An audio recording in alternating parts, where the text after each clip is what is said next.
Hey guys, it's Dee. Welcome back to the farm. It is Saturday, which is a little unusual. Don't mind the mess. I'm adjusting the sprinkler for the sunflowers. My name is Vanessa, and I'm growing a cut flower farm in Edgewood, Washington, Zone 8B. In 2017, I started growing cut flowers in my grandfather's garden to aid him in a romantic endeavor. And now, with the help of my partner, we're building a business and a community around the local flower movement in our little corner of the Pacific Northwest. Welcome to Pops. Whew, there I am. It's been nothing but beautiful and sunny in the Pacific Northwest. In fact, we haven't had any rain in over 30 days. I have direct seeded hundreds of sunflowers out here in field B. And it's just been really hard just to get them to germinate and make sure that they don't dry out. So I got the first one watered pretty well. I just moved the sprinkler so we'll get it turned on and we can get this row here watered. Before I flip the sprinkler back on though, I want to take a second and talk to you a little bit about how we start our no-dig, no-till beds. Here we have a bed, and this is a path. Normally it would be wood chipped. Obviously it hasn't been, the weeds are growing in. And this is a path that Farm Husband just dug. So how we start this bed is we first tarped it to kill all the grass. If you're putting your tarps down in winter, you need to leave them on for months and months and months. If you're putting them down in the summer, it'll go a little faster, probably like 1 month or maybe 2. But yeah, in the winter, you'll need to leave it on all winter, like 6 months. So we lay down the tarp to kill all the grass, and then we go ahead and bring in compost. And you can see all the compost right there. It's organic, it's made from just plant matter. If you're local, we get our compost at Walrath's out of Tacoma. They're technically more in the Waller area, which is kind of by Puyallup. Anyways, we lay down cardboard, we lay down compost, and if we're not planting right away, which we try not to plant right away just to give the compost time to continue breaking down and aging so that there's not quite so much woody material, so that it's not robbing all the nitrogen from the plants. So yeah, cardboard, compost, let it chill for a little bit. We put the tarp back over it to keep the weeds down. And then we go ahead and we dig out our pathways. So here you can see we've got a good 4 to 6 inches of compost. This is our native soil. It's very clay-like, as you can see. Big difference.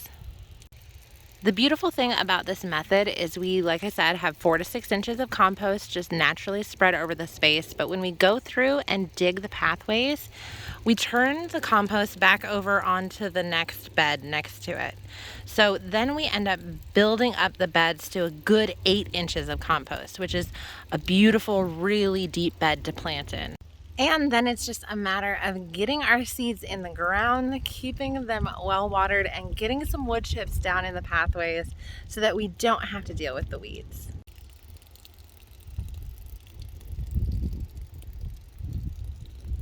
Okay, let's get that sprinkler back on. I have some other good news related to the lovely grass here that I will share with you in just one moment. There we go. That's the sound we like to hear.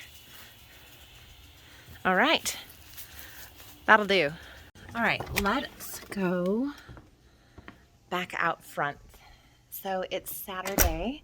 I don't know if you guys have been in the farmhouse before. We're just passing through. So it's Saturday, which is our farm stand day. So I wanted to take a second to show you the farm stand in action. All right, back at the front of the house. This is probably a view that feels a little more familiar to you guys. So here is the farm stand today. She looks beautiful.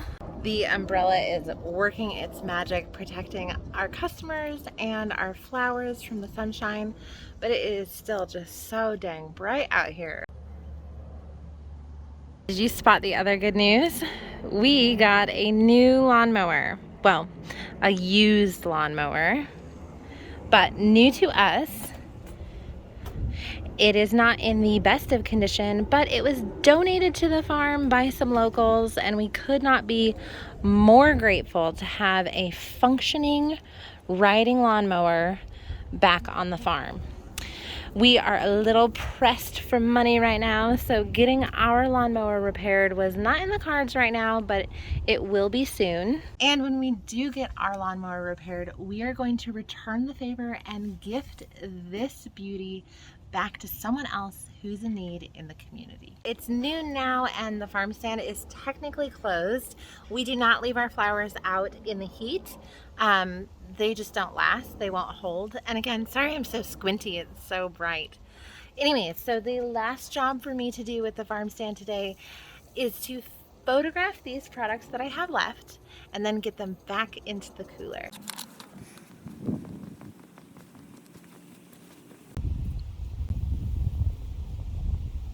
One of the other things that is most critical to our success on our farm is product photography. So here is one of our lovely bouquets, and this behind me is the wall that I use to shoot my product on. Why do I use this wall? Well, because it's different. One, no one has a log home. No one has a home that has big, beautiful logs like that. Two, the color absolutely fits our branding. So on our Instagram and our website, it's a lot of white and it's a lot of tan and it's a lot of pink.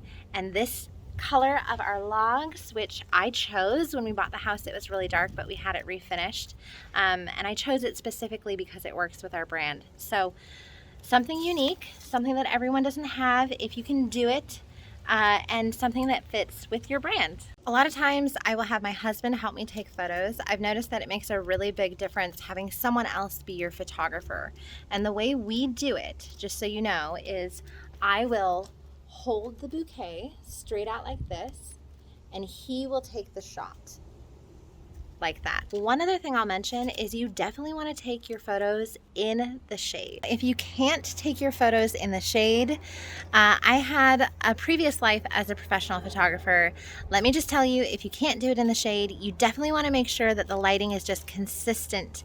Full sun or full shade. None of this like dappled light stuff. All right, let's get these flowers back to the cooler. We are going to leave the back open for some airflow because it is hot in this car. That's everyone tucked back into the cooler. One thing I will say is that I do leave the prices on the buckets after the farm stand, and that's really just for if I had employees, but honestly my husband, so that he knows what the prices are on product. If he gets a phone call and a customer is looking for something, he knows what to quote them. So that's why we do that. We have one more job, and that is why we left the Jeep running. We need to go get our signs from out at the main road.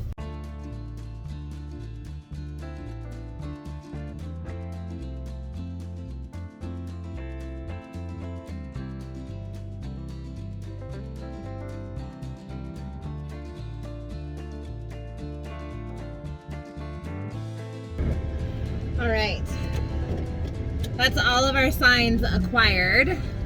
Let's get this Jeep parked.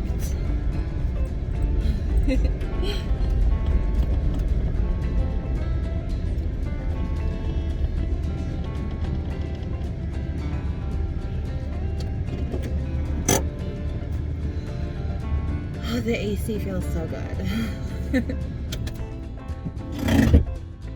All right, let's get the signs put away, and we are done. Well, almost done.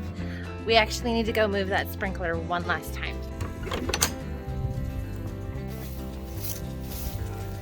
Cannot wait to get the lawn mowed. I'm so excited for that.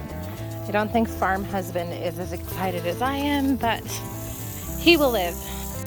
All right, we're getting some really good coverage over here. I'm noticing that as we move to the right in field B, we're able to get the sprinkler to reach further down the rows. Over on the first row that you can't see through the sunflowers, the first 4 feet of it, the sprinkler can't reach. So I'm very happy to see this. Whew. Got a little wet from that one, but it's so hot, I can't even complain. It feels really, really nice.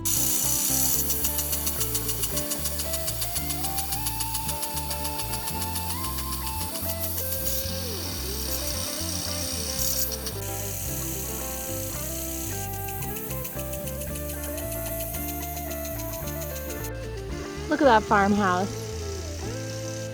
Isn't she cute? Hello, garlic and onions. I need to get you inside and stored. Whew. All right, guys. Well, thank you for hanging out with me while I took down the farm stand, closed up shop for the week. I hope you had fun. Maybe you learned something, some photography tips, some farm stand tips. Oh, I'm so excited that we have a lawnmower. That's really great. And oh, one other thing I didn't mention, we got all of the parts for the irrigation for Field B. So the sprinkler is on its last days. I mean, it's fine, don't worry, it's not broken, but I won't have to water that way much longer. So only exciting things. Next week is our opening week of summer and fall season. So that is tremendously exciting. It's our busiest time of the year, and I can't wait to show you what it's like to do a week in the life of Pops. I'll see you soon. You guys know the drill by now. If you like this video, please like and subscribe. Hit the bell to be notified of when our next video drops. And thank you so much for watching.